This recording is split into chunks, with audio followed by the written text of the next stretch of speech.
Hello, good people. My name is Julian Walker, CEO and founder of the EPEC curriculum. We'd like to thank you for coming back to another great year of EPEC. EPEC stands for the Encouraging Parent Engagement Curriculum.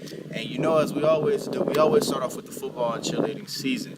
It's the most important time of the year because all our football fans love to see our little ones out there running around. So in order to get started with the football season, we got to give you the do's and the don'ts, and we got to give you the drills to run to develop your little kids into the superstars of tomorrow.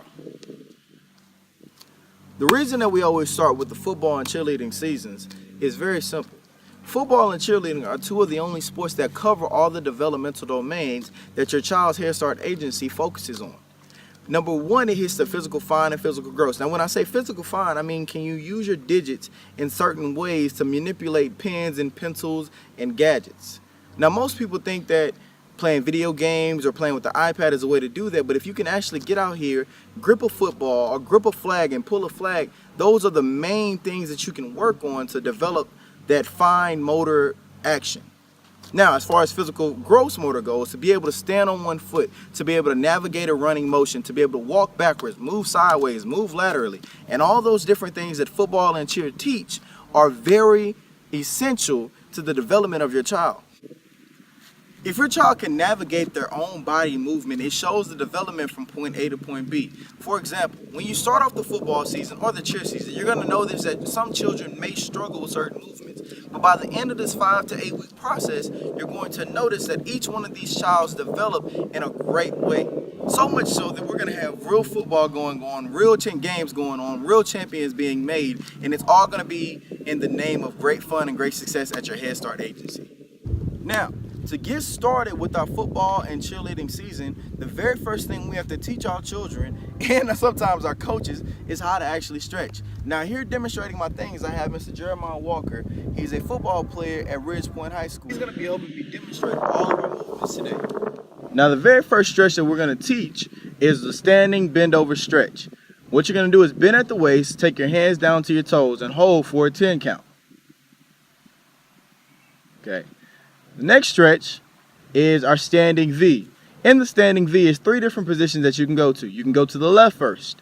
Bend over, try to put your forehead on your knee. Then you can go to the right for a 10-second count, trying to put your forehead on your knee.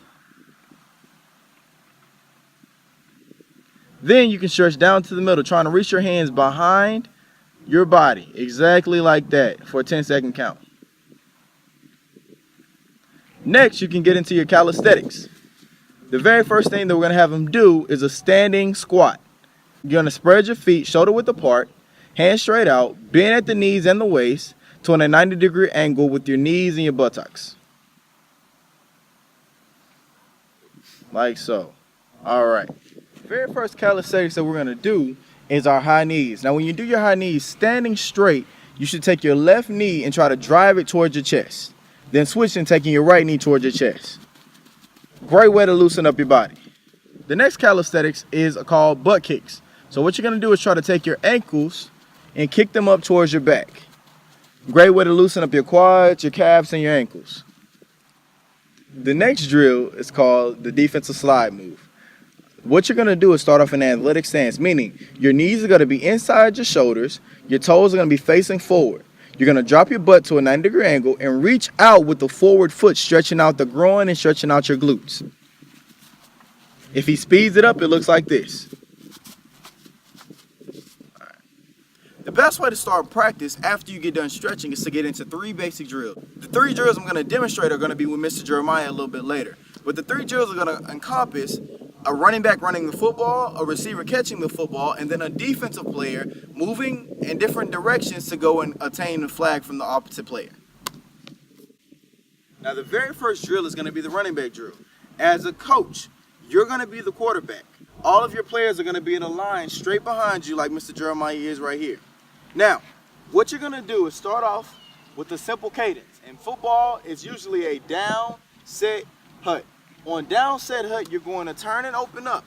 Your running backs are going to come, open up a pocket. Now notice, when they come through the hole, they're opening up a wide pocket so you can give them the football.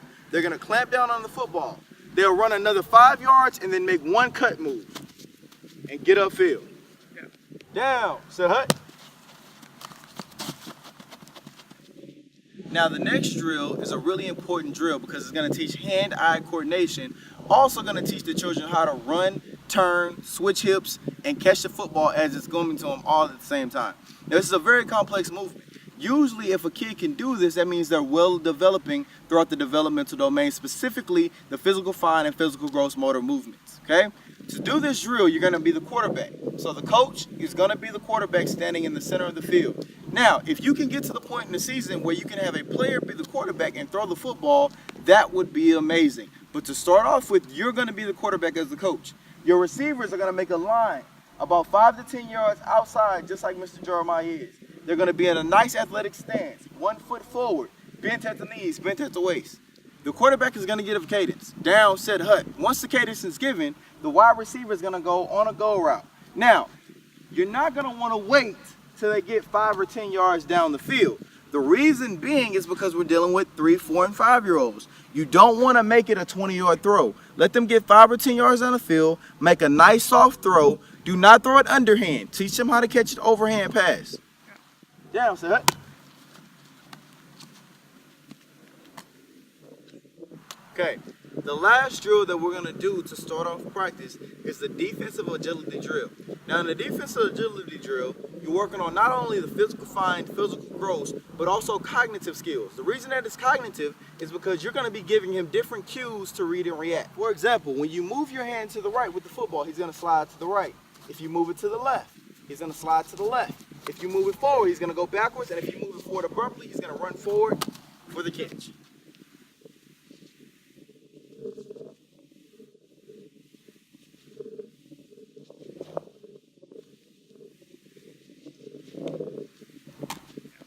Now that you have all the knowledge that you need to know about the starting part of football, and you also have the knowledge about the developmental domains associated with the actual football game itself, you're geared up and ready to go into a great football season with your campuses.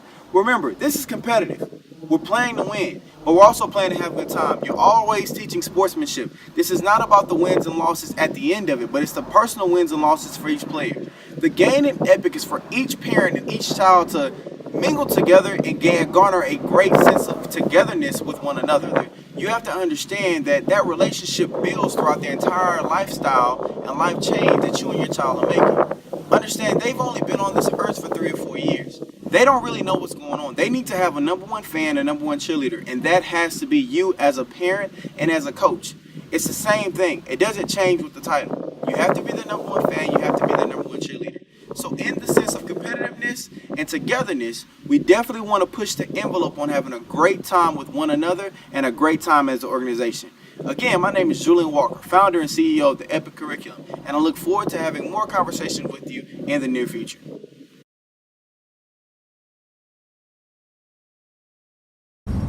Hi, this is Hope Stive, and she's going to demonstrate our cheer stances.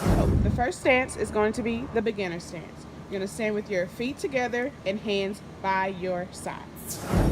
The next stance is your cheer stance. So you're going to stand with your feet shoulder width apart and put both hands on both hips, like so. So the next stance is called clasp. You're going to stand with your feet shoulder width apart and you're going to bring your hands together like so. And this is what you call clasp. It's like a clapping position. Your next position is called a right high V. So you're going to stand with your feet shoulder width apart. You're going to put your left hand on your hip and your right hand up in a angled position, like so.